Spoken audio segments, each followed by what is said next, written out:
Assalamualaikum warahmatullahi wabarakatuh.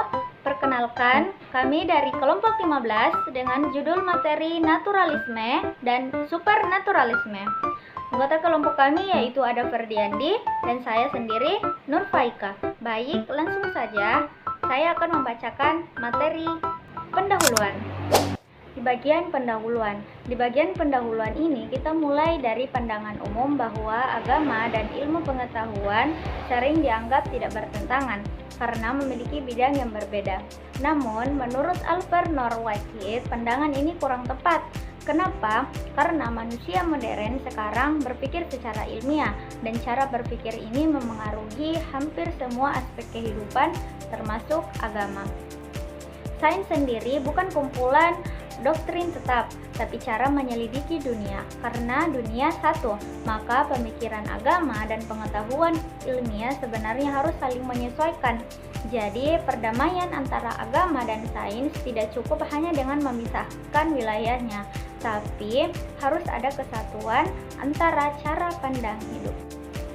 Slide selanjutnya yaitu pokok kesulitan utama.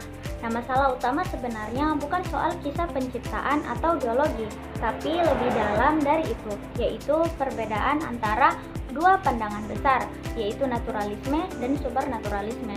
Di dalam buku ini sudah dijelaskan bahwa pokok persoalan itu ialah bahwa sains menghendaki naturalisme dan sedangkan agama menghendaki supernaturalisme, dan kedua hal itu kelihatannya tidak dapat disesuaikan. Nah, di sini mengatakan naturalisme bahwa semua yang diatur oleh hukum alam saja, sedangkan supernaturalisme meyakini adanya kekuatan di luar hukum alam, yaitu Tuhan. Sementara agama justru meyakini adanya Tuhan yang berkehendak dan mengatur alam. Selanjutnya yaitu pandangan sains terhadap alam. Menurut sains, alam itu seperti sistem tertutup. Artinya, semua kejadian bisa dijelaskan dengan hukum yang tetap, berulang, dan bisa diprediksi.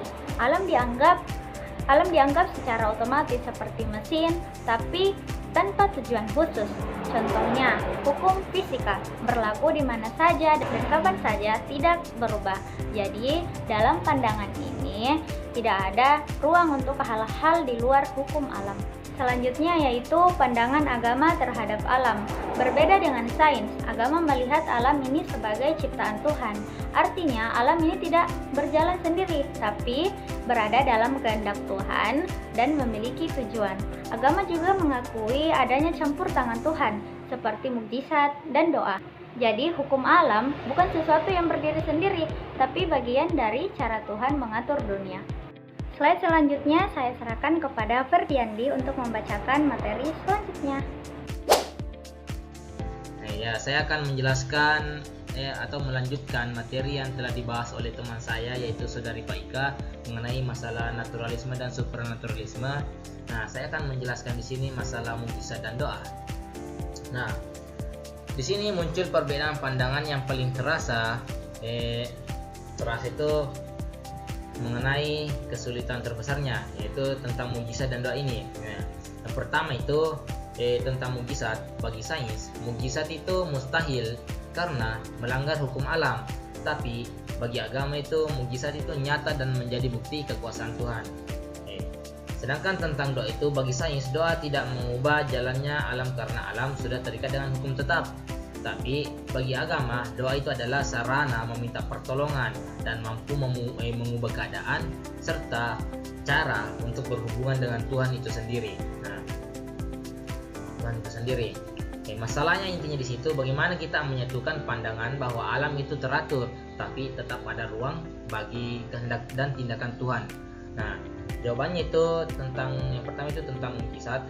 Hukum alam itu berlaku untuk kejadian alamiah biasa. Nah, mukjizat adalah kejadian istimewa yang dimana Tuhan menunjukkan kuasanya. Ya, simpelnya di sini tuh hukum alam itu adalah kebiasaan Tuhan.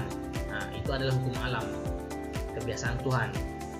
Sedangkan mukjizat itu adalah di luar kebiasaan Tuhan, yang terjadi sangat jarang. Nah, jadi yang dimana mukjizat ini terjadi itu sekali-kali dan dia tidak mutlak gitu, dan juga bukan paksaan. Sedangkan mengenai tentang doa, doa bukan memaksa alam berubah seenaknya, tapi memohon kepada Tuhan yang mengatur alam. Jawaban doa bisa terasa selaras dengan hukum alam atau di luarnya. Sedangkan sains itu tidak bisa mengukur doa karena doa menyangkut hubungan dengan Sang Pencipta, bukan sekedar mekanisme dan fisik saja. Nah, selanjutnya kita akan pindah di selanjutnya itu mengenai konsep susunan alam. Nah, konsep susunan alam ada dua pandangan dasar dalam yang saling berhadapan. Yang pertama itu susunan mekanis. Nah, itu pandangan dasar sains yang dimana alam berjalan otomatis, seragam dan tanpa tujuan. Itu pandangan dasar sains. Sedangkan susunan bermaksud itu pandangan dasar agama. Alam punya makna, tujuan dan diatur kehendak Tuhan. Nah, pertanyaannya, apakah kedua pandangan yang tampak berlawanan ini sebenarnya bisa disatukan? Jawabannya itu bisa disatukan dan tidak perlu memilih salah satunya. Seperti pandangan mekanis itu menggambarkan bagaimana alam bekerja, sedangkan pandangan agama itu bermaksud menjelaskan mengapa alam dan siapa yang mengaturnya. Nah, selanjutnya kita akan pindah di selanjutnya itu yang dimana mengenai pandangan para pemikir. Dan di sini para ahli mencoba menjembatani perbedaan ini. Yang pertama itu yang berpendapat di sini itu Alfred North Whitehead, yang dimana beliau menjelaskan bahwa alam itu sebenarnya fleksibel dan bisa berubah, tidak sepenuhnya mekanis atau kaku. Yaitu hukum alam itu lebih bersifat kecenderungan umum, bukan aturan paksa yang mutlak. Nah, sedangkan menurut A.O. Lovejoy menambahkan bahwa di alam ada hal-hal baru yang muncul, ada kebebasan, ada peristiwa yang tidak bisa menjelaskan sepenuhnya dengan hukum tetap. Alam itu berkembang, bukan diam. Nah, sedangkan yang selanjutnya itu menurut C.C. Webb berpendapat bahwa agama dan ilmu sebenarnya tidak bertentangan secara hakiki, karena keduanya hanya membahas aspek yang berbeda dari satu kenyataan yang sama. Intinya ini, hukum alam itu tidak mutlak kaku, sehingga masih ada ruang untuk keberadaan dan tindakan ilahi. Gitu. Nah, selanjutnya kita pindah ke slide selanjutnya itu mengenai pemecahan masalah. Di sini pemecahan masalah yang dimaksud itu mengenai naturalisme dan supernaturalisme. Nah, yang pertama, naturalisme menganggap alam adalah segalanya, hukum alam mutlak, tidak ada kekuatan di luarnya. Sedangkan supernaturalisme itu mengakui adanya kekuatan ilahi yang di atas hukum alam. Nah, kita tidak perlu memilih salah satunya atau menolak yang lainnya. Ada jalan tengah yang memuaskan akal sekaligus iman. Nah, seperti kita ambil dari naturalisme itu, sisi kebenarannya itu mengakui adanya keteraturan dan hukum alam, yaitu ini menjadi dasar ilmu pengetahuan. Ini adalah sains toh. Nah, kita ambil sisi benarnya saja.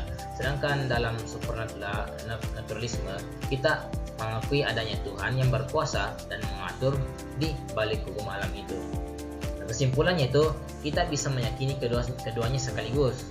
Alam berjalan dengan aturan yang rapi, tapi aturan itu berasal dari Tuhan dan tetap berada di bawah kendalinya. Nah, begitu. Itu adalah kesimpulannya. Nah, jadi selanjutnya kita pindah ke slide selanjutnya, itu slide ini membahas tentang hubungan seharusnya. Nah, di sini tuh agama dan ilmu itu bukan musuh, melainkan mitra yang saling melengkapi. Ya, sains bertugas menjawab pertanyaan bagaimana alam ini bekerja, bagaimana prosesnya. Sedangkan agama itu bertugas menjawab pertanyaan mengapa alam ini ada dan untuk apa tujuannya. Nah, sains itu tidak perlu menolak agama karena sains hanya membahas cara kerja, bukan usul-usul dan makna. Sedangkan agama juga tidak perlu menolak sains karena sains hanya mengungkapkan cara Tuhan mengatur alamnya. Keduanya tidak saling membatalkan, tapi saling menyempurnakan pemahaman kita tentang dunia. Nah, begitu. Bagaimana seharusnya sikap ilmuwan dan pemeluk agama agar tidak bertentangan? Kan di sini membahas tentang hubungannya seharusnya itu.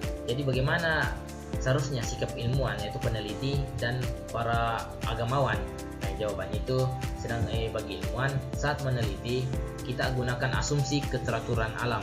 Nah, keteraturan alam, tapi jangan menyimpulkan tidak ada Tuhan hanya karena menemukan hukum alam, karena hukum itu justru bukti kecerdasan pencipta. Nah, sedangkan bagi pemeluk agama kita yakini kebebasan Tuhan, kebesaran Tuhan, tapi jangan menolak fakta ilmiah. Fakta sains adalah penjelasan lebih rinci tentang cara Tuhan mengatur ciptaannya. Nah, itu adalah singkatnya. Selanjutnya kita pindah ke slide selanjutnya, yaitu kesimpulan.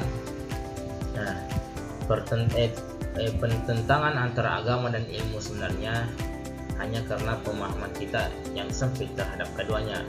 Kenyataannya, keteraturan alam adalah cara Tuhan bekerja. Kehendak Tuhan bisa berjalan selaras dengan hukum alam, tapi bertindak di luar hukum yang jika dia menghendaki. Penyatuan pandangan yang sebenarnya adalah meyakini bahwa alam memiliki hukum yang tetap, namun hukum itu dibuat dan diatur oleh Tuhan yang maha bijaksana dan berkehendak. Nah, hubungan yang seharusnya terjalin di antara keduanya itu adalah kerjasama untuk memahami kebesaran Tuhan, bukan pertentangan yang saling menjatuhkan. Nah, di sini jawaban akhir dari semua pembahasan ini tuh yang tadi kita bahas itu tentang pertentangan antara agama dan ilmu bukanlah pertentangan hakiki, melainkan pertentangan akibat pemahaman yang salah. Itu adalah seperti sains menunjukkan hukum alam, yaitu cara Tuhan bekerja, sedangkan agama itu mengenalkan Tuhan pengatur alam, yaitu sumber hukum itu. Ya, mungkin itu saja yang saya sempat sampaikan. Itulah tadi penjelasan dari Ferdiandi. Sekian dari kelompok kami dengan judul materi naturalisme dan supernaturalisme. Wassalamualaikum warahmatullahi wabarakatuh. Bye bye.